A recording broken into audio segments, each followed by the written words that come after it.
কবি সুকান্ত আচার্য। বলো তো দেখি, পতাকায় মোদের কয়টি রং আছে? শিক্ষক এসে শুধালেন হেসে দ্বিতীয় শ্রেণীর কাছে। একসাথে মিলে সব ছেলে বলে চিৎকার করে জোরে, তিনটি বর্ণ রয়েছে রাঙানো জাতীয় পতাকা জুড়ে।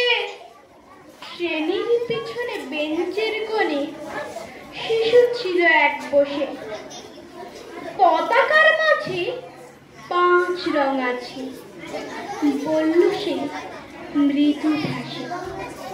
কথা তার শুনে বাকি শিশুগণে হেসে খায় লুটোপুটি।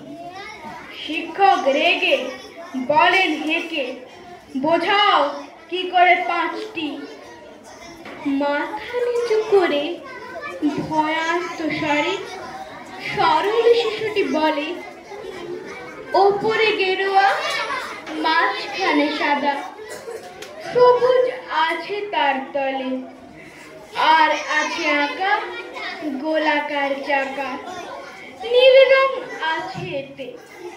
শিক্ষক বলেন, এটিকে ধরলে তবুও হচ্ছে 4টে।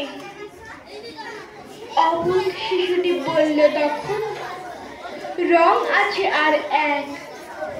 লাল লাল ছোপ দাগ দেখা যায় ওই পতাকার মাঝে।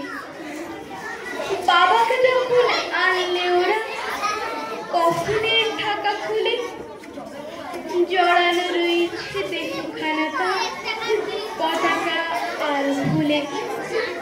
রক্তের দাগে ছিল লাল ছোপ ওই পতাকার মাঝে। এই নিয়ে হলো 5টি, এবার তো ঠিক আছে। সরল শিশুটির জবাবখানা কাঁপিয়ে দিল অশ্রুর নয়ন ভরে, শুকনো হলো মুখ। আজও যারা দেশের জন্য করছে বলিদান, স্বাধীনতার শহীদ সম তাদের অমর প্রাণ। হয়েছে স্বাধীন, পেরিয়ে গেছে 75টি বছর।